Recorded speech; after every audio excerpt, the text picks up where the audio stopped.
Hello, everyone. It is Micha Green, DC and digital editor, back today with the commissioner of the CIAA, Miss Jacqie McWilliams, who is just she's historic and groundbreaking and all of this amazing stuff. But y'all, doesn't she just have the most pleasant spirit and smile? I'm so excited to chat with you today, Commissioner McWilliams. How are you? I'm good. Thank you, Micha. So good to see you today. And just thank you for the opportunity to have this time. It's awesome. Thank you. Thank you for being with us today.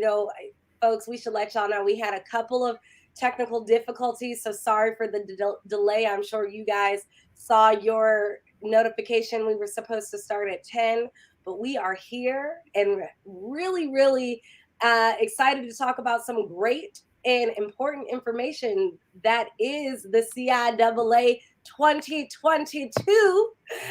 Yes. So I guess without further ado, let's just jump in. And we're still in the middle of a pandemic, which is crazy. How are you doing overall before we even get into the nitty gritty?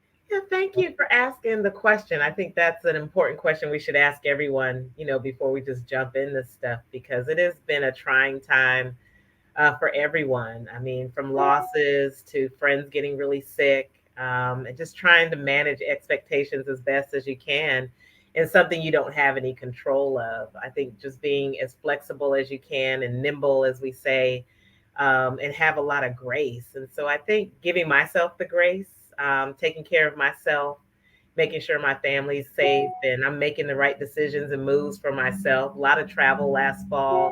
I've kind of put some stops in the way here in the last couple of weeks, but I will be traveling to Baltimore so that I can see the venue and do those things in preparation for the tournament. But definitely feel like I'm in a good space. Been working out a little bit more, eating a little bit better. So self-care is so important. So I'm well. So thank you. That was a long answer, but I'm doing well.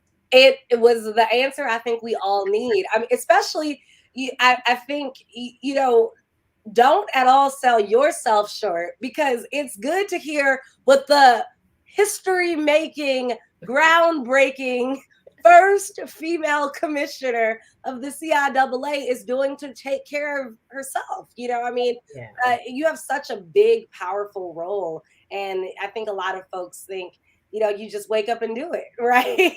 I wish that was the case, but in most, it's just like parenting. You're afraid to be a first time parent, and then you just figure it out. Things just happen. For me, it's having the right people and team around me to help me alleviate some of the anxieties I have about this huge responsibility. It's not just putting on an event. There's so many things around the event that people are expecting from this tournament, and from the community. And so sometimes I don't feel the pressure as much as I've had in the past of meeting others' expectations of what this thing looks like. But there's no doubt that you don't want to disappoint the people who are counting on you to lead such an amazing conference. There's so much history. Your father's a part of the history. So, and when people speak about it, they're pretty passionate. So I feel like I have this beautiful blessing in my hand that I have a responsibility to take care of. But I recognize that if I don't take care of myself, it'll be very difficult to take care of what's so important to our community. Well, I am so thankful that you're taking care of yourself, Thank you. because this is such an incredibly important event to our community. I have been going to CIAAs since I was in my mommy's belly. And, and it is just truly a celebration of not only Black collegiate athletes, but really Black excellence Yeah. in all facets. And so tell us what we can expect this year, CIAA 2022 in Baltimore. Yeah, so it's 365 days of planning, but really it's been more of that because we hadn't been able to get to Baltimore. Last year we had the virtual tournament, so that we could stay connected to the community and relevant and continue to tell our stories.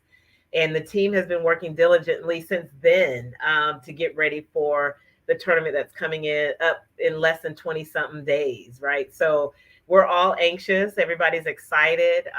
We have concerns in a sense of we want to make sure that we put in the proper protocols to put this tournament on and people feel good about coming.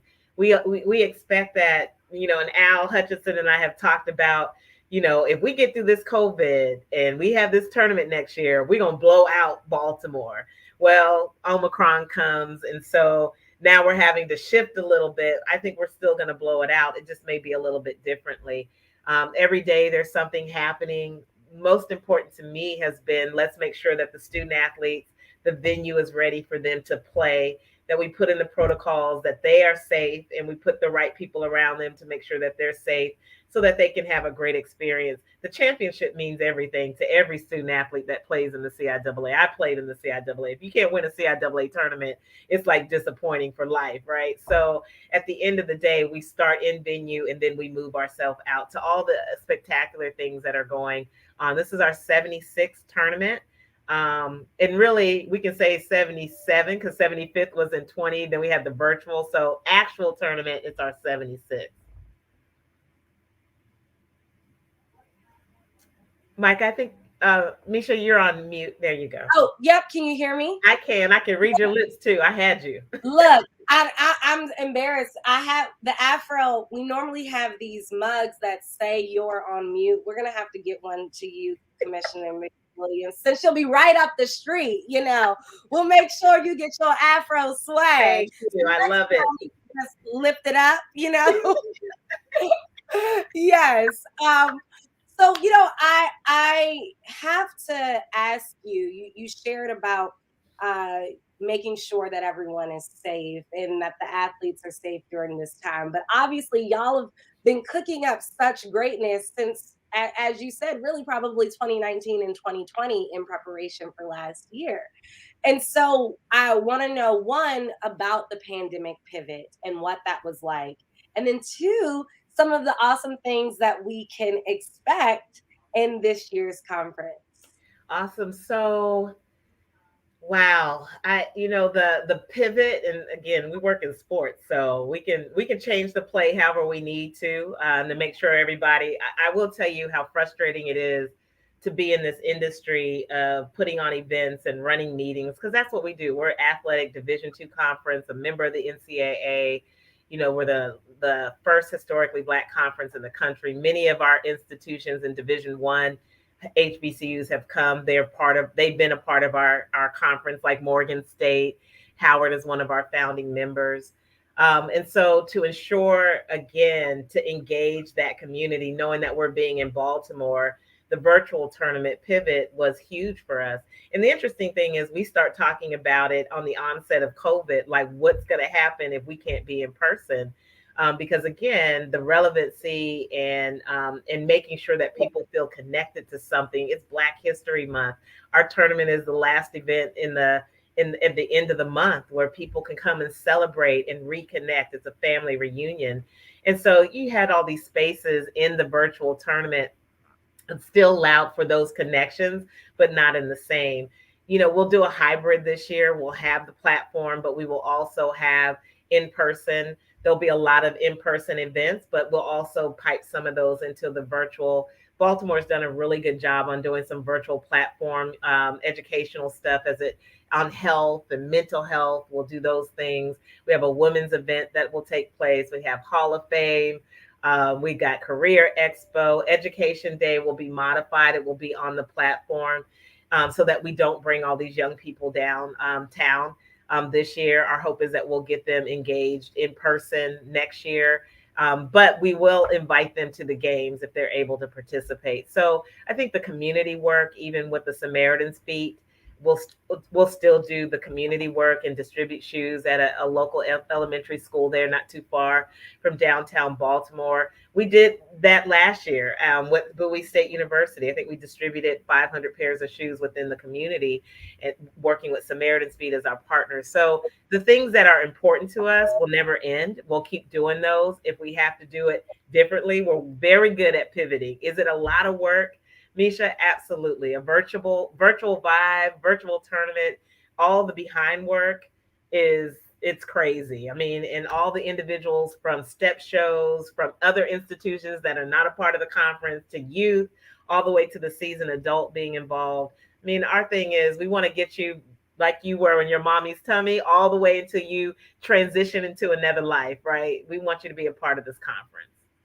And it seems like you guys really, really are pushing that in a major way. I mean, even last year, I loved the virtual step show, and I had read a couple articles in the past of people say, Charlotte was so much fun, right? But people are going to the parties and not as much the games.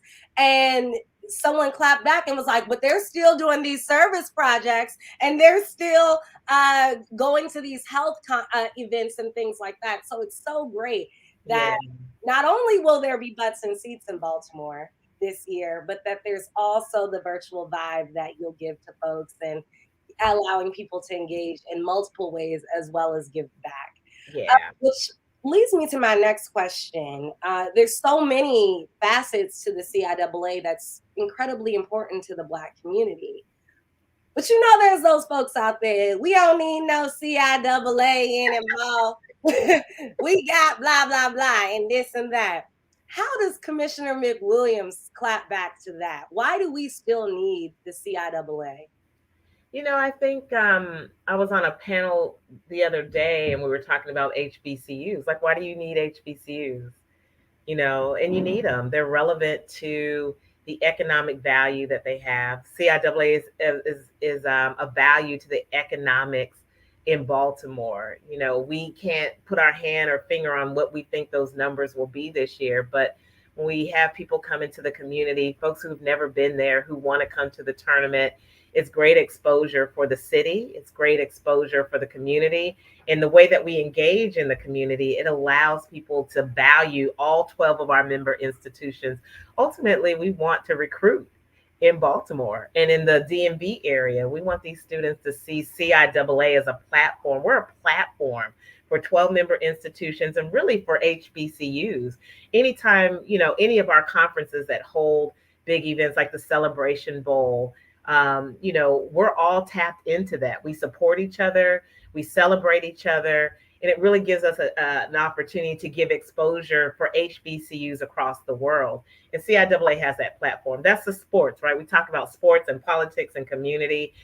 Sports has always been an avenue throughout the history of this country to lead, and HBCUs have been always in this country to lead in sports. And CIAA has left great impressions. We have Earl the Pearl Monroe that played at Winston-Salem State on the first Division II national championship team. He will be a part of the experience. He's been a part of it since day one when Baltimore came to take the tournament. And same thing with Bobby Dandridge.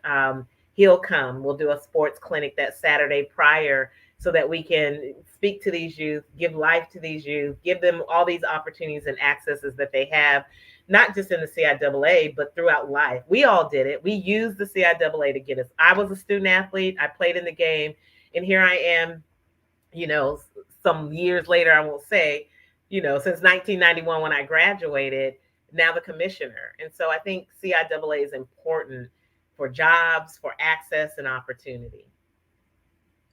Jobs, access, opportunity, and I just have to say fun as well. Oh yeah. Great time. If you have ever watched the documentary Black Magic, ESPN put it on some years ago, and it really gives the story and history. That's my pre-game tournament. I watch that every year before the tournament starts to remind me. And the three things they say that we do in the tournament is we eat, we party, and we play basketball.